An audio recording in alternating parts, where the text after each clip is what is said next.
جو عمران صاحب بات کر رہے ہیں، محترم پرائم منسٹر صاحب استحکام پاکستان کی سب کو دعوت دے رہے ہیں، اور جب فیصل واڈا صاحب بات کرتے ہیں نا پولیٹیکل ایلیٹ کی کہ کس کے بچوں کے پاس کتنی جائیداد ہے، تو پھر موجودہ اس وقت جو نظام چل رہا ہے، نام لینا مناسب نہیں ہے، جو بڑے بڑے عہدیدار اس وقت بیٹھے ہوئے ہیں سویلین سیٹ اپ میں، تو ہر کسی کے اوپر جو ان کے بچوں کے کاروبار، اب کیا تفصیل میں نہیں جاتے، حالیہ دنوں میں جو شوگر کرائسس ہوا اس کے پیچھے فیصل واڈا صاحب نے خود ہی بات کی۔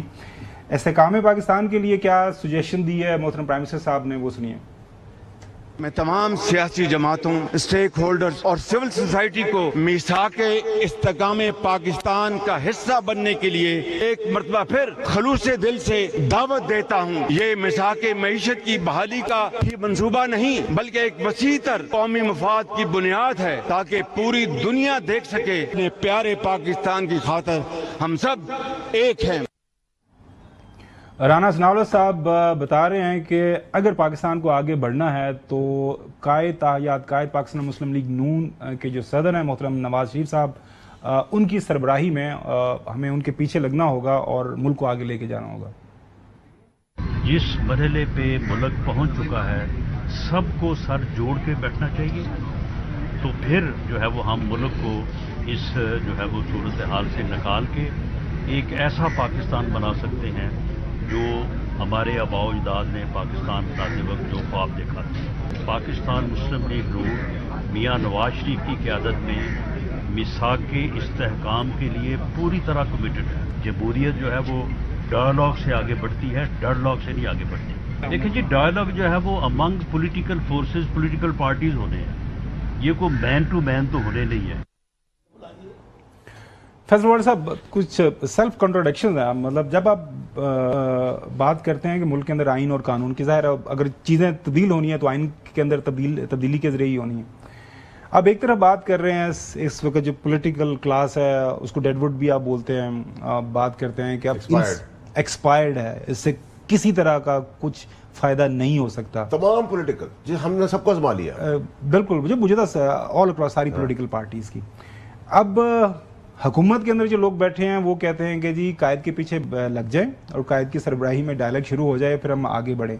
اب سمجھ نہیں آتی جمہوریت ڈیڈ لاک، اب سمجھ نہیں آ رہی رانا ثناءاللہ صاحب جو بیان دے رہے ہیں، تو یہ جو بار بار میں آپ سے سوال کر رہا ہوں کہ ہاؤ ٹو گو اباؤٹ، اب آگے کیسے بڑھنا ہے؟ قائد کس کو کہتے ہیں؟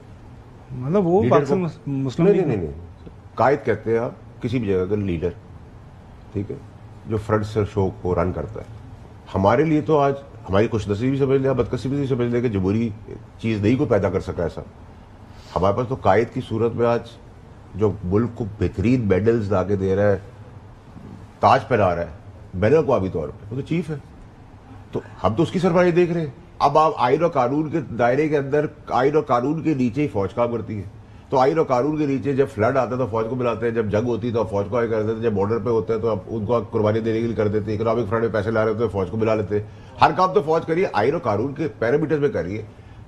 ایگزیکٹو بیٹھا ہوا اس نے کہا یہ کر دو بھائی، کریڈیبلٹی تو ان کی ہے، ان کی بھی تو کسی کی کریڈیبلٹی نہ پہلے کی تھی نہ آج کی۔ لیکن اختیار تو ان کے پاس ہے نا، اختیار تو ان کے پاس ایگزیکٹو کے پاس۔ سر میری بات سنیں، مجھے اختیار سے آپ اسکول دے دیں، مجھے اختیار سے آپ کالج دے دیں، مجھے اختیار سے ہسپتال دے دیں، دنگے پیر بچوں کو دے دیں، نوکریاں دے دیں، کچرا ہٹا دیں، بجلی دے دیں، گیس دے دیں، پانی اور فلڈ میں جو بچے مر رہے ہیں، پول کرنٹ لگ رہے ہیں جو مر رہے ہیں، جو چھتیں گر رہی ہے، جو اموات ہو رہے ہیں، جو لوگوں کی موت ہو رہی ہے، مجھے ان سب چیزوں سے بچا لیں۔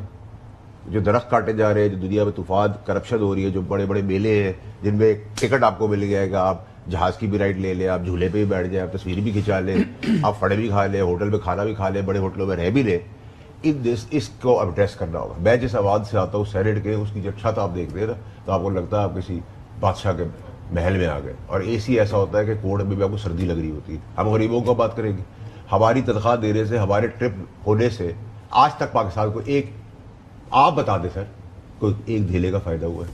فوجی ٹرپ کے اندر تو ہم نے فائدے پوری دنیا میں دیکھ لیے، سویلین کوئی بھی پچھلے 25 سال پیچھے چلے جائے اور اگلے 25 سال آگے چلے جائے اور ابھی دیکھ لیں، ایک کوئی ٹرپ سے ایک دھیلا آیا ہے، کوئی ایک پاکستان کا فائدہ ہے، کوئی ہیڈ لائن لگی۔ آج بھی واشنگٹن پوسٹ نے چیف کی بڑی بڑی خبریں لگائی ہیں۔ تو اگر بین الاقوامی طور پہ ایک آدمی کا لوہا باندھ گئے لوگ، تو ہم اس کی طرف دیکھیں یا ہم اس تباہی کے درانے میں جو کھڑا کرنے والے لوگ جنہوں نے تباہ کیا آپ ان سے کہہ رہے ہو بات کر دیں. جنہوں نے ملک اور قوم کو جو چیزیں چاہیے تھی ان کو سڑک پہ لے آئے اور آپ نے آپ کو سڑک سے اسبال پہ لے گئے. اس کے لیے کیا راکٹ سائنس چاہیے؟ اس کے لیے میں ادھا نہیں ہوں, میں بہرا نہیں ہوں, میں گونگا نہیں ہوں. اگر مجھے نظر آ رہا تو آپ سب کو میرے چودھری غلام حسین صاحب, what do you think استحکام پاکستان کے اندر جو سیاستدان بات کر رہے ہیں وہ ایک مختلف بات کر رہے ہیں, فیصل ووڈا صاحب ایک ٹوٹلی مختلف بات کر رہے ہیں کہ ان کے بس کا کام نہیں ہے. تو میرا آپ سے بھی سوال یہ ہے, بینگ این ایکسپیرینسڈ اینالسٹ, ماشاء اللہ آپ نے دہائیوں یہ سیاستدانوں کو دیکھا, آگے کس طرح بڑھنا ہے چودھری صاحب؟ بھائی ایک ہی بات ہے, میں تو پھر دوبارہ کہوں آپ آئین اور قانون پر چلیں اور سب کو ساتھ لے کے چلنے کی جو بات ہے اس پر عمل بھی کریں. صرف باتوں سے تو یہ بات آگے نہیں جا رہی نا. اور وہ فیصل ووڈا صاحب سے میں یہی کہوں گا کہ فوج کا اور اس کے سربراہ نے جو کام ہے وہ اللہ کے فضل سے پوری قوم کو اس پر فخر ہے کیا ہے. دیکھیں چودھری غلام صاحب بہت اچھی بات کریں, ہمارے استادوں میں سے بہت اچھی بات انہوں نے کی, لیکن چودھری صاحب اگر آپ اپنا کام نہیں کریں گے, گومن صاحب اپنا کام نہیں کریں گے, میں اپنا کام نہیں کروں گا, حسن اپنا کام نہیں کرے گا اور کیمرہ مین کام کرے گا, تو ہم کہیں گے تم بھی نہیں کر سکتے, ہم تو نالائق ہیں, نااہل, نکمے ہیں, لیکن تم لائق ہو, تمہیں بھی نہیں کرنے دیں گے. تو یہ پاسبل نہیں نا. پاکستان کسی کی جاگیر تو نہیں ہے, پاکستان کو تو چلنا ہے. پاکستان کے لیے اگر کوئی بھی فائدہ پہنچاتا ہے, آپ بھی پہنچاتے تو ہم آپ کو بھی اپنے سر پہ بٹھائیں گے. ہم آپ کو کیوں اتنی عزت دیتے ہیں؟ کیوں آپ پاکستان کی بات کرتے ہیں, آج سے نہیں کرتے, ہمارے پیدا ہونے سے پہلے سے کر رہے ہیں. تو ہم تو جو ہمارے لیے اچھا کام کر کے دے گا ہم کو سر پہ بٹھا دے گا. اب ہم کہ اس سے فوج کا کام ہے وہ گولی کھا لے بارڈر کے اوپر, وہ جنگ جیت کے آ جائے, ہم اندر کھڈا کھود دیں, ہم فوج کو نہیں بلائیں گے کہ اس کو چیز. چھوٹی سی